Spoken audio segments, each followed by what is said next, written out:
Hello friends and students, my name is Ritesh Rai from Rai classes. आज हम जो टॉपिक डिस्कस करने जा रहे हैं इलेक्ट्रिकल इंजीनियरिंग का, ये बहुत ही इंपॉर्टेंट टॉपिक है आपका पैरेलल रेजोनेंस। इसके पहले वाले वीडियो लेक्चर में हमने डिस्कस किया है कि सीरीज रेजोनेंस क्या होता है, और इस कॉन्सेप्ट को हम series resonance is also known as voltage resonance, और उसको हम एक्सेप्टर सर्किट भी बोलते हैं। रीजन बिहाइंड दैट कि जो एक पार्टिकुलर फ्रिक्वेंसी में जहाँ पे सीरीज रेजोनेंस होता है वहाँ पे करंट की वैल्यू क्या होती है, मैक्सिमम होती है, और उस रेंज की फ्रिक्वेंसी हमारे जो भी सर्किट होता है हमारा क्या हो जाता है, सेलेक्ट हो जाता है। अब हम डिस्कस करने जा रहे हैं आज, ये भी एग्जाम पॉइंट ऑफ व्यू से बहुत इंपॉर्टेंट क्वेश्चन पूछा जाता है। या तो इन दोनों टॉपिक से सीरीज रेजोनेंस या पैरेलल रेजोनेंस, या तो डेरिवेशन हमारे एग्जाम में आते हैं, अदरवाइज न्यूमेरिकल हमारे आते हैं। हमारे पेपर में न्यूमेरिकल हमारे आते हैं। तो आज जो हम डिस्कस करेंगे पैरेलल रेजोनेंस, तो पैरेलल रेजोनेंस के केस में हमें आपको पता होना चाहिए कि पैरेलल रेजोनेंस केस में जो हमारा क्या क्या हमारी रेजिस्टेंस होना चाहिए, पहले बात इंडक्टेंस होना चाहिए, कैपेसिटेंस होना चाहिए, और इनकी जो कॉम्बिनेशन होगा कि रेजिस्टेंस और इंडक्टेंस जो होगा आपका क्या होगा, सीरीज में होगा, और उसके साथ कैपेसिटेंस हमारा क्या होना चाहिए, पैरेलल में होना चाहिए। तो हम आज जो डिस्कस करना चाहे हम करेंगे आज पैरेलल रेजोनेंस। तो पैरेलल रेजोनेंस के लिए पहले हम सर्किट को ड्रॉ करते हैं। तो सर्किट जो ड्रॉ करेंगे हम, तो सर्किट में हमारा पहले हेडिंग हम डालते हैं। हेडिंग जो हमारा है पैरेलल रेजोनेंस। पैरेलल रेजोनेंस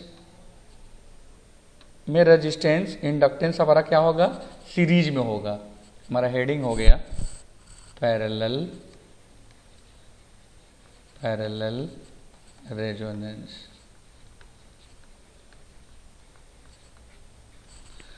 तो पैरेलल रेजोनेंस के लिए हमारा रेजिस्टेंस होगा और इंडक्टेंस इसके साथ क्या होगा, सीरीज में होगा, और कैपेसिटेंस इसके साथ क्या होगा, इन दोनों के सीरीज कॉम्बिनेशन के क्या होगा आपका, पैरेलल में होगा। और हम सप्लाई दे देंगे, ये हमारा सप्लाई हो गया, ये वोल्टेज ये हमारा क्या हो गया, रेजिस्टेंस, ये रेजिस्टेंस हो गया, रेजिस्टेंस, ये हो गया इंडक्टेंस, ये हो गया कैपेसिटेंस, ये हमारा वोल्टेज, ये हमारा फ्रीक्वेंसी। यहाँ से करंट आएगी, यहाँ दो रास्ते हो गए, मान लो करंट I1 है और यहाँ पे मान लें हम I2 है। तो ये पैरेलल रेजोनेंट के लिए जो हमारा क्या है, सर्किट डायग्राम है। ये जो हमारा है circuit diagram, okay. Resistance inductance series में होना चाहिए और कैपेसिटेंस उसके साथ क्या होगा, पैरेलल में। अब हम फेजर डायग्राम ड्रॉ करेंगे। तो अभी मैंने डिस्कस किया था प्रीवियस वीडियो लेक्चर में कि एक्स एक्सिस पे वो क्वांटिटी लेते हैं जो सर्किट में क्या होता है आपका, सेम होता है। तो जब भी पैरेलल सर्किट की बात करेंगे तो पैरेलल सर्किट में क्या होगा आपका, पैरेलल के केस में क्या सेम होता है, पैरेलल के केस में हमारा वोल्टेज जो होता है क्या होता है आपका, सेम होता है। तो यहाँ हम क्या ले लेंगे, वोल्टेज ले लेंगे, ओके। और अब हमें करंट शो करना होगा। तो ये देखेंगे कि I2 जो करंट है किसके क्रॉस है, कैपेसिटर के क्रॉस है। तो करंट हमारा I2 जो है π/2 से क्या होगा आपका, लीड करेगा। और जो I1 करंट है किसके क्रॉस है, रेजिस्टेंस एंड इंडक्टेंस के क्रॉस है। तो R और L का कॉम्बिनेशन है, तो करंट I1 जो है सम एंगल फाई से क्या करेगा, लैग करेगा, ठीक है। I2 प्योरली कैपेसिटिव के क्रॉस था, डेट्स वाई 90 डिग्री से करंट हमारा क्या करेगा, I2 लीड करेगा। और जो I1 है करंट अक्रॉस RL है, इसीलिए हमारा क्या करेगा, करंट I1 जो हमारा क्या हो जाएगा आपका, लैग करेगा। हम ये सब जो ऑलरेडी कौन लीड करेगा कौन लैग करेगा ऑलरेडी हमने क्या कर दिया है, डिस्कस कर लिया हुआ है।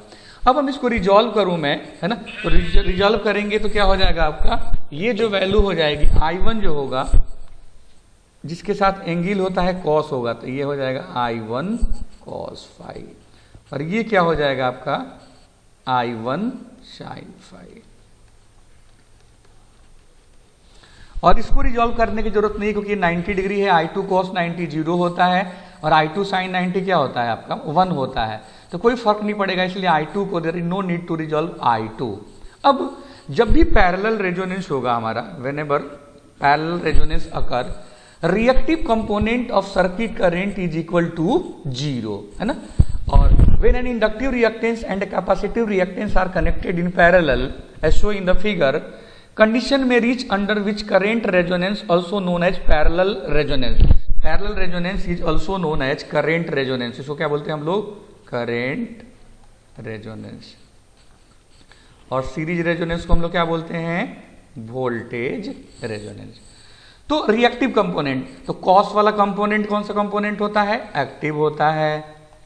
और साइन वाला कंपोनेंट क्या होता है आपका? रिएक्टिव होता है। या ऐसे ही बोल सकते हैं कि जो वोल्टेज के पैरेलल में होगा वो एक्टिव, और वोल्टेज के जो परपेंडिकुलर होगा क्या हो जाएगा? रिएक्टिव। तो फॉर पैरेलल रेजोनेंस हमारा क्या होता है? For parallel resonance, for parallel resonance क्या होना चाहिए? Reactive component, reactive component of circuit current will B 0, will be 0। Okay, अब रिएक्टिव कंपोनेंट क्या होगा? तो ये जो कंपोनेंट है ना, इस कंपोनेंट को हम लोग क्या बोलेंगे? रिएक्टिव। तो ऊपर वाला क्या हो जाएगा? प्लस, और नीचे वाला क्या हो जाएगा? Minus. It means I2 minus I1 sine phi equal to 0। I2 क्या है? I2 जो करंट है कैपेसिटर के क्रॉस है, तो I2 की वैल्यू क्या हो जाएगी? V/XC।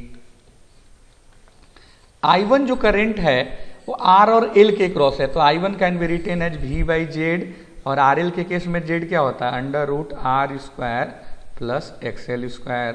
और साइन फाई होता है इम्पीडेंस ट्रायंगल से XL/Z, और ये हो जाएगा R² plus XL²।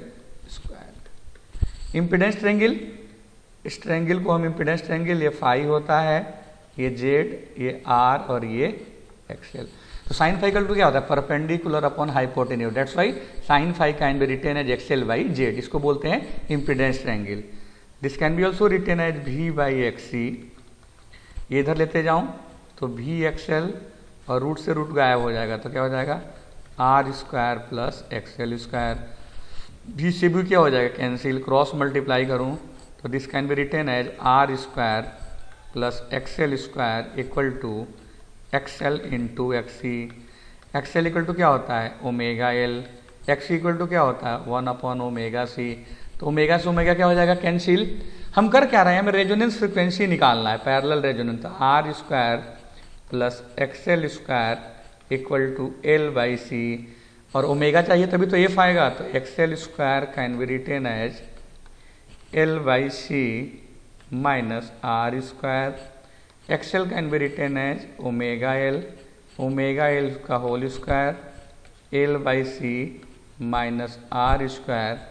This can be written as omega L² L/C minus R². This can be also written as omega² equal to L upon L² C minus R²/L²। एक L से L क्या हो जाएगा? Cancel. Omega equal to 2πf equal to क्या हो गया? 1/LC minus R²/L²। This can be also written as 4π² equal to 1/LC minus R²/L²। और यहाँ से F² can be written as 1/4π² 1/LC minus R²/L²। और यहाँ से F की वैल्यू निकालूँ तो 1/2π √ 1/LC माइनस R²/L²। और यही होता है parallel resonance frequency, parallel resonance frequency. और यदि कॉइल का रेजिस्टेंस जीरो हो जाए, मान लो कॉइल का रेजिस्टेंस हमारा जीरो हो जाए, if the value of coil resistance is equal to zero, तो एफ की वैल्यू क्या आ जाएगी 1/2 पाई अंडर रूट 1/LC। अरे क्या हो जाएगा सीरीज रेजोनेंस। क्या होता है सीरीज रेजोनेंस। तो यदि इसी फॉर्मूले में पैरेलल रेजोनेंस के रेजिस्टेंस की वैल्यू जीरो कर दें तो सीरीज रेजोनेंस का एक्सप्रेशन आ जाता है। ओके, तो हमारा पैरेलल रेजोनेंस हो गया। अब इसकी कैरेक्टरिस्टिक डिस्कस करते हैं, characteristics of parallel resonance. Parallel resonance,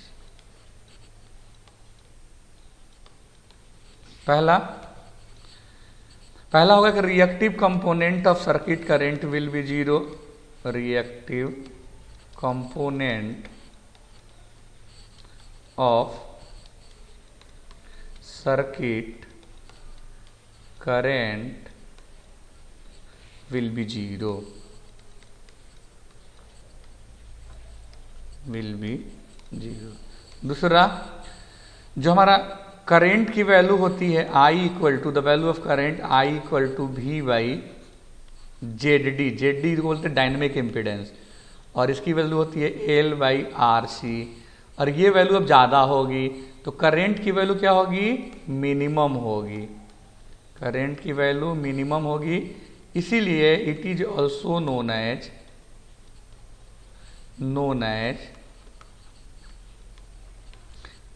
ejector circuit. इसको क्या बोलते हैं, तो जहां पे पैरेलल रेजोनेंस फ्रीक्वेंसी होगा वो वाली हमारी सर्किट क्या हो जाती है, it is also known as rejector circuit. Next, the value of impedance, the value of dynamic impedance, the value of dynamic impedance बोलते हैं, dynamic impedance ZD equal to होता है L बाई RC, इसकी unit ohm हो जाएगी। Next, the value of power factor, the value of power factor is unity. क्यों, क्योंकि voltage और करंट क्या होगा सेम फेज में होगा, तो सर्किट के बिहेवियर इस केस में भी क्या होगा यूनिटी हो जाएगा, प्योरली रजिस्टिव हो जाएगा। And the